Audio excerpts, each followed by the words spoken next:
Sebelum kita lanjut ke berita terlengkapnya, alangkah mulianya bagi kalian untuk tekan tombol like dan yang belum subscribe tolong subscribe channel ini. Tak takut lawan Irak, Ragnar Oratmangoen yakin timnas Indonesia sapu bersih kemenangan.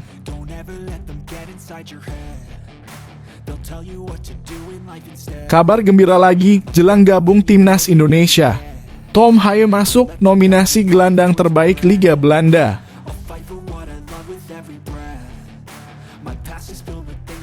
4 menit baru debut di Suwon FC. Pratama Arhan langsung dapat kartu merah.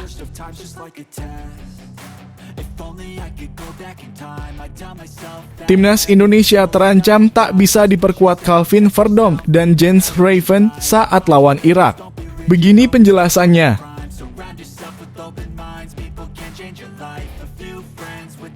Hasil final Liga 1. Persib bantai Madura United 3-0 di leg 1. Maung Bandung bergembira.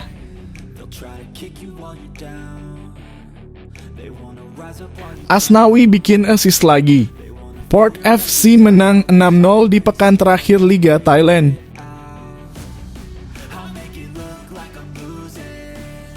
Hindari skuad terjangkit virus lagi saat bertanding di GBK. Dokter Timnas Indonesia minta fans batasi interaksi dengan pemain.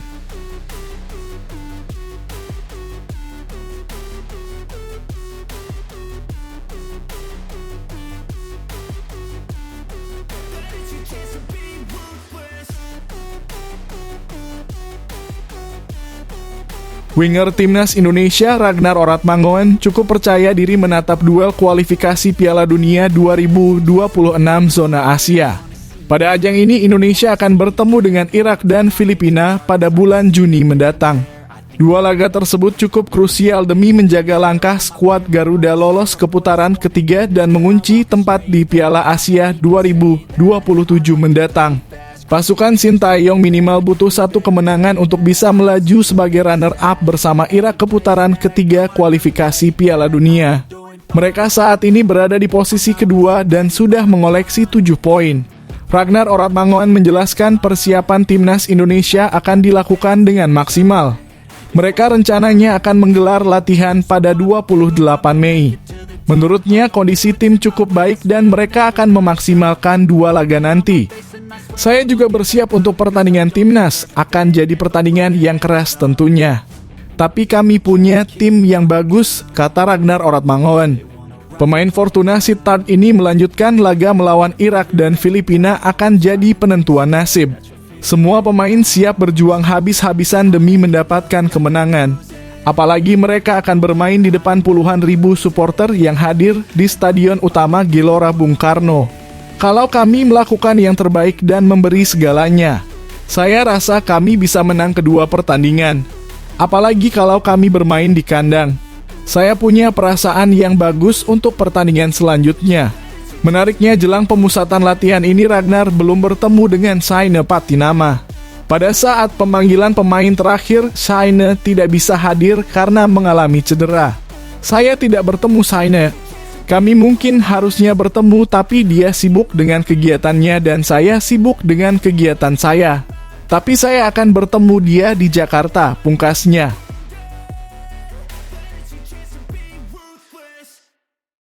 Tom Haye masuk nominasi gelandang terbaik versi media Belanda. Media asal Belanda, Voetbal Primeur merilis daftar pemain di sektor tengah yang memiliki performa apik musim ini. Selain Haye, nama lain yang masuk daftar adalah Jordi Clasie Azad, Pierre Coop Mainers Almere City, Dirk Proper NEC, Jordi Schouten PSV, Quinten Timber Feyenoord, Joy Veerman PSV, dan Mats Wiever Feyenoord. Deretan pemain ini cukup krusial di timnya sepanjang Liga Belanda musim ini. Terkait Tom Haye, Voetbal Primeur memberikan alasan khusus. Pemain andalan timnas Indonesia tersebut memiliki peran penting di SC Heerenveen musim ini. Apalagi dia bersama klubnya menjalani musim yang cukup berat. Sebuah titik terang di musim yang agak labu di Heerenveen. Haye hanya absen dalam 2 pertandingan liga. Kehadiran pemain berusia 29 memiliki peran sentral di tim. Apalagi Haye sudah berada di klub sejak 2022 lalu dan menjadi andalan mantan pelatih Heerenveen Kees van Wonderen. Karena itu, menjadi andalan pelatih Kees van Wonderen, Haye sangat penting dalam pertahanan. Kekuatan Haye adalah umpan-umpan mematikan yang sering diberikan. Dalam beberapa kesempatan dia sukses memberikan assist pada rekan setimnya. Sang gelandang memiliki teknik tendangan yang menarik dan terlibat dalam 8 gol Frisian. Saat ini Haye dalam posisi tanpa klub setelah meninggalkan Heerenveen. Dia akan fokus membela timnas Indonesia yang akan memulai pemusatan latihan pada akhir bulan ini. Dengan kompetisi yang masih libur, Haye memiliki waktu untuk melanjutkan karirnya di musim depan. Saat debut di timnas, aksi Haye juga mendapatkan sorotan positif. Bahkan dia sukses menyumbangkan 1 assist untuk gol J. Edzes di pertandingan melawan Vietnam.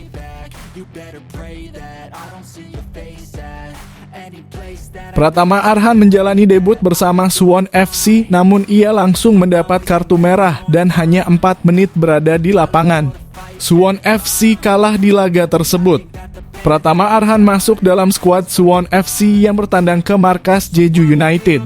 Pratama Arhan duduk di bangku cadangan pada awal laga. Jeju United berhasil membuka keunggulan di menit ke-12. Gol Jeju United dicetak oleh Seo Jin. Skor 1-0 tersebut bertahan hingga akhir babak pertama. Tertinggal 1 gol, pelatih Suwon FC Kim Eun-joong memutuskan menurunkan 3 tenaga baru. 3 pemain yang diturunkan adalah Lee Ja-won, Jung Seung-bae, dan Jose Pablo Monreal. Kesempatan yang ditunggu-tunggu Arhan akhirnya tiba di menit ke-72. Arhan masuk ke lapangan menggantikan Jeong Dong-ho. Namun menit bermain pertama Arhan di laga tersebut ternyata hanya singkat. Ia melakukan pelanggaran keras pada Rim Chang-woo. Suwon FC tak kuasa mencari gol penyeimbang. Mereka pun kalah 0-1 di akhir pertandingan.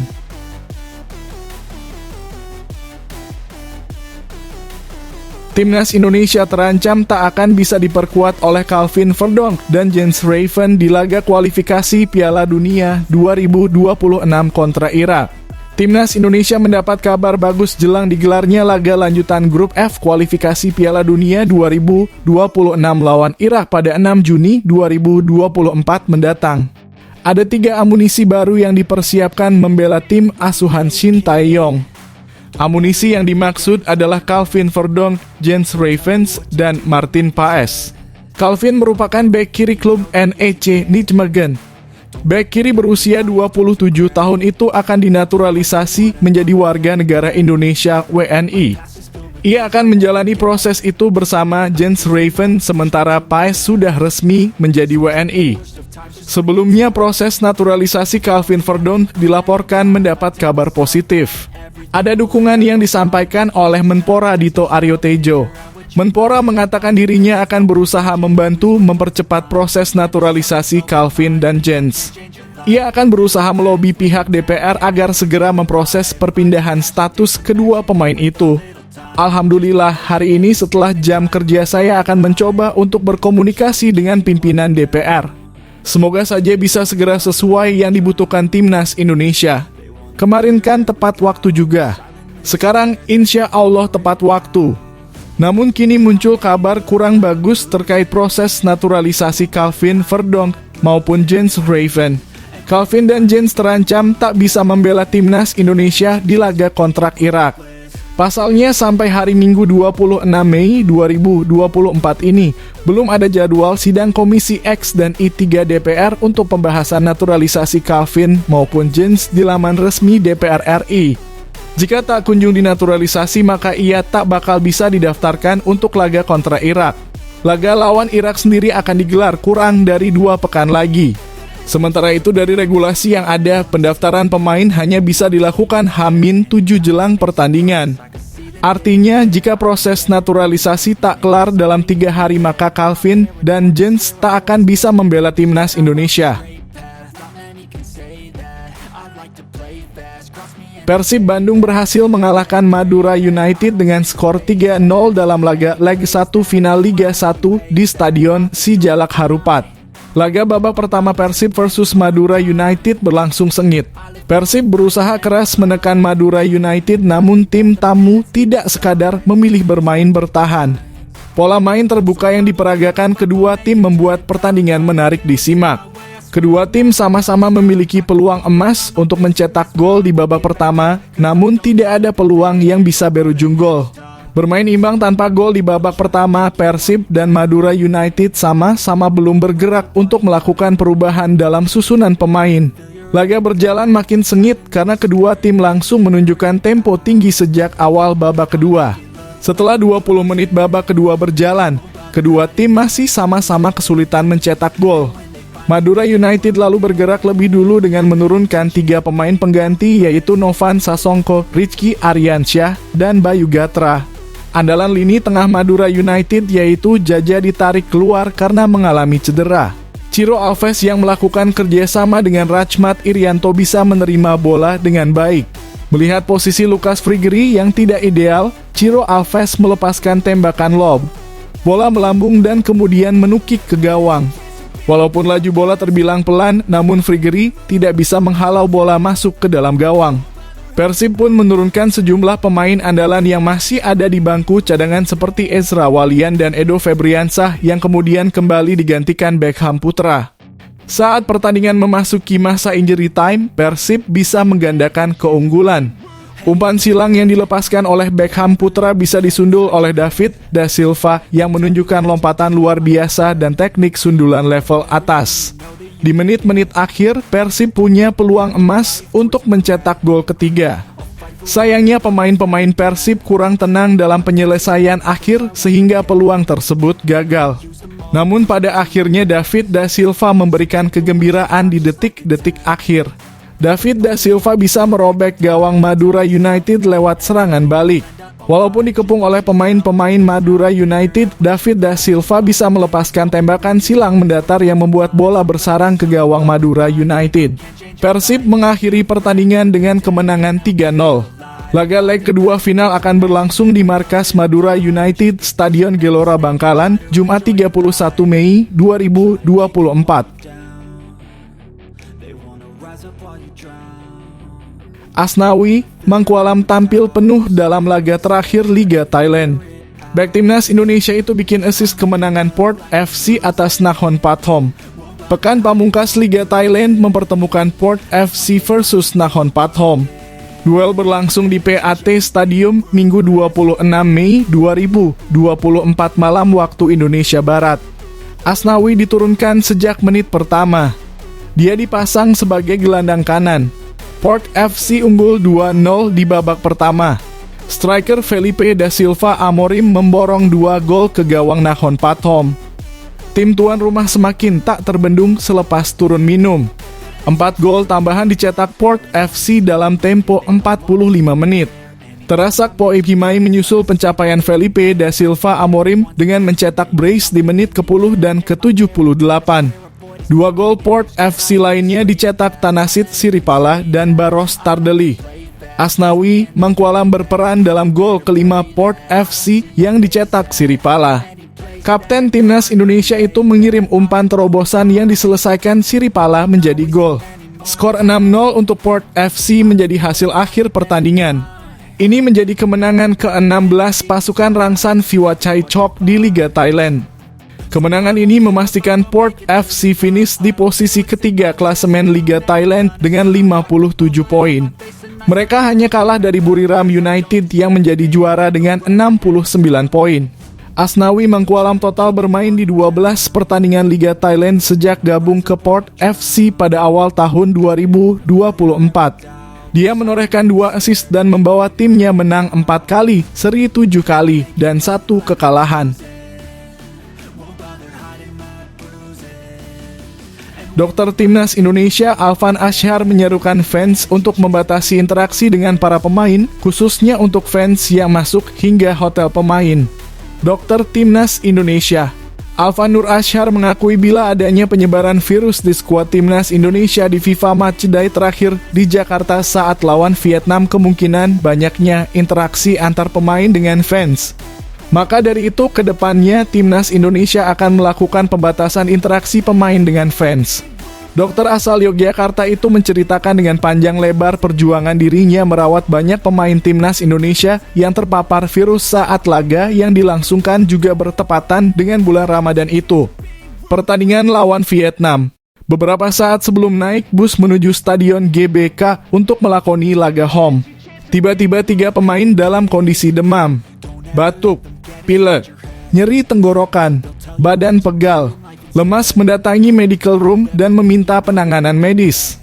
Hal itu tentu saja membuat kami kaget, apalagi mereka masuk line up 11 pemain awal. Sebelumnya kondisi tidak ada masalah, entah apa yang terjadi. Segera penanganan medis dilakukan dan mau tidak mau mereka harus main dulu. Tiba-tiba saat babak paruh waktu di ruang ganti satu pemain menggigil dan tidak bisa main, langsung kami lakukan penanganan intensif. Syukur Timnas bisa menang 1-0 waktu itu dengan permainan yang luar biasa dengan kehilangan beberapa pemain yang kondisinya drop.